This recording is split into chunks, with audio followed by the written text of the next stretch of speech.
everybody, welcome back to my channel. If you're new here, my name is Jacqueline and I make new videos every week, a whole variety of things, lifestyle, beauty, adventure, all sorts of fun stuff, and I upload every Monday, Wednesday, and Saturday. And today I have my monthly favorites from the month of February. I had a really good month. I tried a few new things, not a ton of new things, but I do have some favorites. I have a few beauty makeup things, and then a couple lifestyle things, including a couple shows. So like I said, I don't have a ton. I think I have 7 things, but I've said it before, I like to keep my favorites short and sweet and just really the things I actually love and that I've been using a ton, not just like the new things in my life. So I think all this stuff is new to me though, but I do truly love it. Have been using this stuff a ton. So let's start with my beauty and makeup. So the first beauty item I have been loving is the Cantu Define and Shine Custard. So this stuff, if you have curly hair, is amazing. It's this really thick, almost, hopefully you can see that. Let me see if I can get it again. You can kind of see it's really thick and goopy, but it's kind of gel-like, but it doesn't feel quite as like sticky and crunchy as gel, but it really helps to define and hold your curls really well, which I love. It doesn't have any mineral oil, sulfates, parabens, silicones, phthalates, gluten, paraffin, or propylene, and basically it's just amazing. So how I like to use this is I leave this in my shower with my leave-in conditioner. So I like to, after I washed and deep conditioned my hair, I like to flip my hair over and get it like really saturated with water, then turn off the shower, put in some leave-in conditioner, and then put in this and kind of scrunch out all the excess water with this and the leave-in conditioner. And then I'll kind of like plop it or put it up, you know, in my towel for a little bit before I put mousse, and I'll let it air dry or diffuse it or whatever. And I've just noticed that this really helps to define those curls and make my curls look really nice. It says it helps to reduce hair bulk, elongate curls, and provides enough hold for long-lasting style that stays. Definitely agree with all that. The other way I love to use this is I'll take a little bit of this and some water on like second or third day hair and kind of scrunch up my curls again to kind of revive my curls. So that way I don't have to buy another product, because they do make like curl reviving sprays and gels and stuff like that. But most of the time they're just watered down like products like this. So I don't really find it necessary, and this is a great one to kind of do that hack with. So I'll just take a little bit in my hand, rub it out, and then put some water and like combine it with some water, and then just scrunch it into my hair and let it dry, and then scrunch my hair again to kind of get any of like the crunchy parts out. And it works really well for that. And I just really have been enjoying using this custard. All right, the second thing I have been loving this month, I actually did a whole 30-day skincare test on this, so I'll leave that video up in the corner and down below, is the Ordinary's Alpha Arbutin 2% plus HA. This stuff is amazing. I'm like, it's gone. I've been kind of like skipping a few days here and there just to like make this last, because my second bottle should be here any day. But I love this stuff. I noticed a huge improvement in my skin texture, as well as some improvement in my like hyperpigmentation and stuff. And obviously it's going to take more than just the 30-day test I did to see a big improvement, but I have noticed a really decent improvement in my skin and my hyperpigmentation. So basically alpha arbutin blocks melanin production. So that's how it kind of helps to reduce that hyperpigmentation or like post sun exposure sort of stuff. And it's really gentle on the skin and releases slowly. So it's really good for sensitive skin, and it plays well with a lot of things. So this actually has some lactic acid already in it, but alpha arbutin works really well with AHAs, with vitamin C, with pretty much everything. In my research, I couldn't find any interferences or interactions that were bad. But if you know of any, please let me know in the comments. And since it's so gentle, you can use it AM and PM. So how I've been using this, and I explained this a little bit more in my 30-day skincare test. So if you're curious more about it, definitely go watch that video. But I like to use it after my main active ingredients. So in the morning, I use it after my vitamin C, and at night, I'll use it after whether I'm using an AHA or a bakuchiol or a sulfur mask. I'll use it after those things, but before my cream. And then obviously always use sunscreen. That should be a given by now, that you should always use sunscreen. But yeah, I've been loving this. Clearly, I used a whole bottle in a month, so it's a really good one if you're looking for some brightening effects. I have been really enjoying this one. All right, another skincare product I have been loving is the Bare Minerals Smoothness Hydrating Cleansing Oil. So if you've watched me now for a while, you know I've been on a cleansing oil journey. I have a whole cleansing oil video for the first 6 I've tried, and I'll leave that up in the corner and down below. And this is the one I'm currently using, and I love this. It smells a lot like the Dermalogica one, but this is a lot cheaper than the Dermalogica one. I have to do a price comparison. I'll leave that right here to see how much the Dermalogica is compared to the Bare Minerals per ounce. I haven't done that yet, but I have a feeling that this is cheaper than that one. But I find that it performs a lot like the Dermalogica one as well, which I loved the Dermalogica one. It's just so expensive that I couldn't justify it to myself to continue to buy that as a cleansing oil. But this one's a little bit cheaper. It's closer to like the Claire's one, which I also loved, but definitely acts and feels more like the Dermalogica one.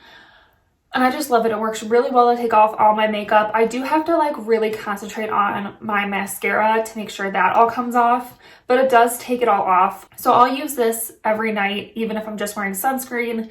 I use mineral sunscreens and they kind of can be hard to take off. So I'll just do like 2, 3, if I'm wearing makeup, 4 pumps somewhere in there, and just massage it onto my dry skin. Just like any other cleansing oil, add some water. It does emulsify really well.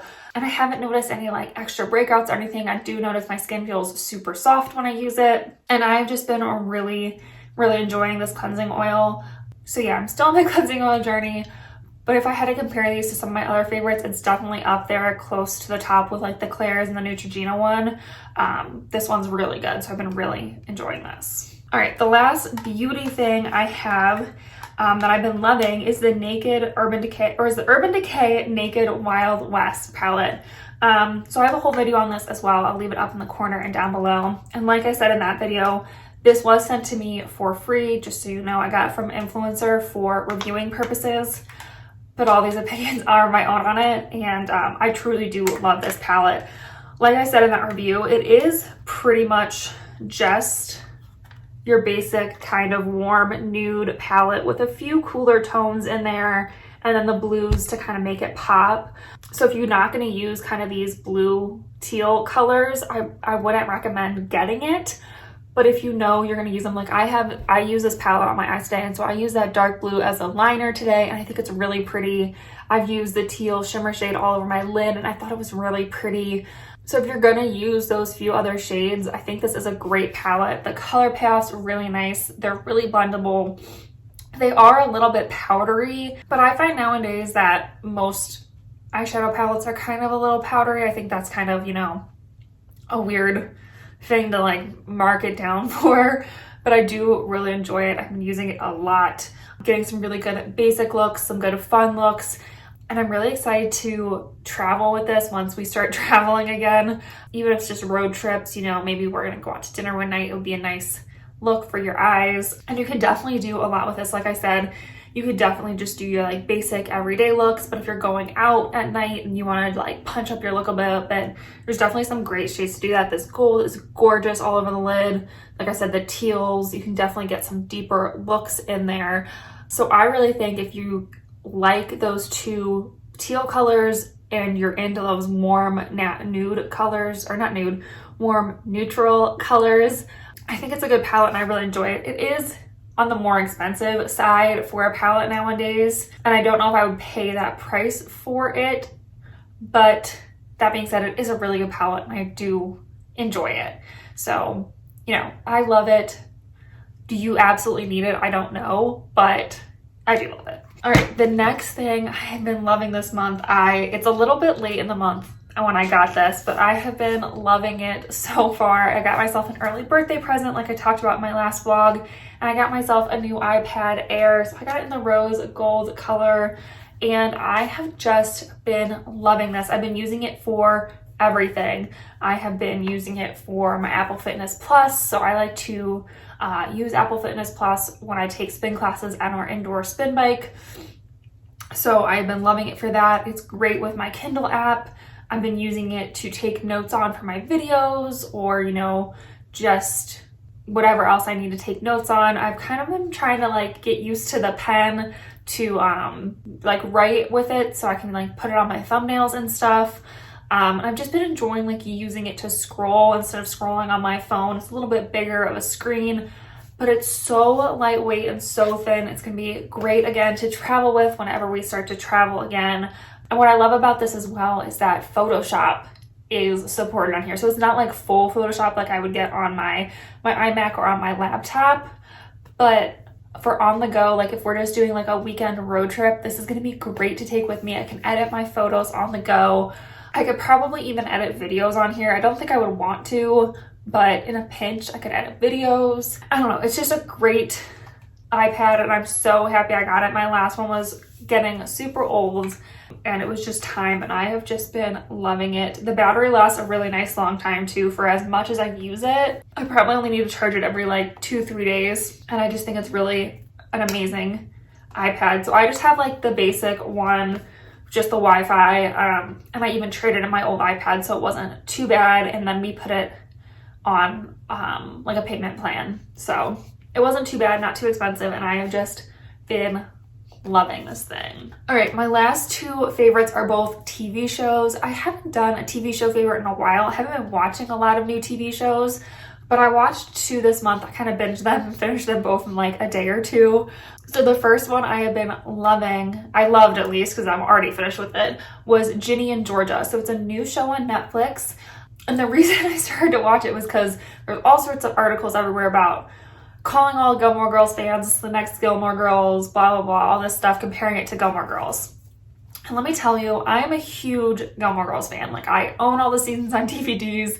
I used to watch them when they came out, like, on TV back in the day. I know, like, every line. I am a huge, huge Gilmore Girls fan. And Ginny and Georgia is nothing like that. The only kind of similarities is that Georgia had Ginny when she was young. Ginny is a really smart girl who loves education. The boyfriends are kind of similar to Jess and Dean. But other than that, like, there are similar characters, and like they do use some like good pop culture references. But other than that, it is nothing like Gilmore Girls. Ginny and George's relationship is nothing like Lorelai and Rory's.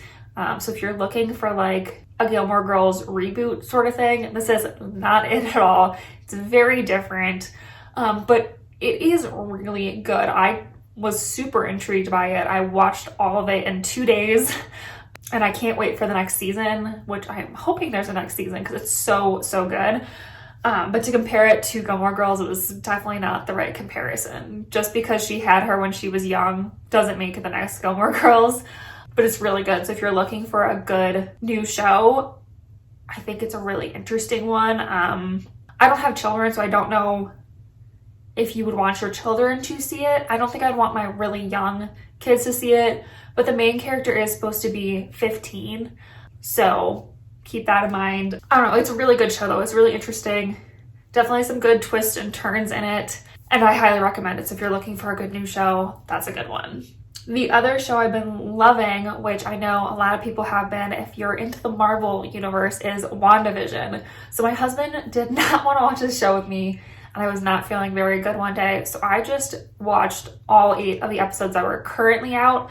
There's one more coming out this week when this video comes out. And I'm really excited to see how it ends. But so good. I really enjoyed it. I loved how the episodes followed different eras. I thought that was so interesting. I've never seen another show like that. And it was really fun to kind of pick out the different shows that it was kind of playing off of. I thought that was really fun, really interesting. They're really short, sweet episodes. I think they're all around 30 minutes long. So it was fun to be able to just like watch them all really quickly. It didn't take me long to do. And I'm really excited for the season finale. It actually made me want to go back and watch all of the Marvel movies and shows in order, so that's what I'm doing now, but it is so good. Highly recommend it if you love the Marvel Universe. Like I said, my husband didn't want to watch it for me. He was like, I have no interest in those characters. And honestly, I wasn't too sure about it at the beginning either, but when I started watching it, I really became addicted. It's really, really good. So if you're looking for a good Marvel boost, I would watch that one. And that is all my favorites for this month. Like I said, I didn't have a lot per usual, but these are all things I truly, truly love. So let me know if you've tried any of these things, or if you're going to try them. Let me know, leave me a comment, and let me know which your favorites are from this month as well, because I'm always curious. I'm always looking for new things to try, so let me know if there's something you love that I should try. And subscribe, help me reach my 1,000 subscriber goal for the year by joining our little adventure family. We would love to have you. And yeah, I think that's it for this video. So I will see you in my next adventure. Bye.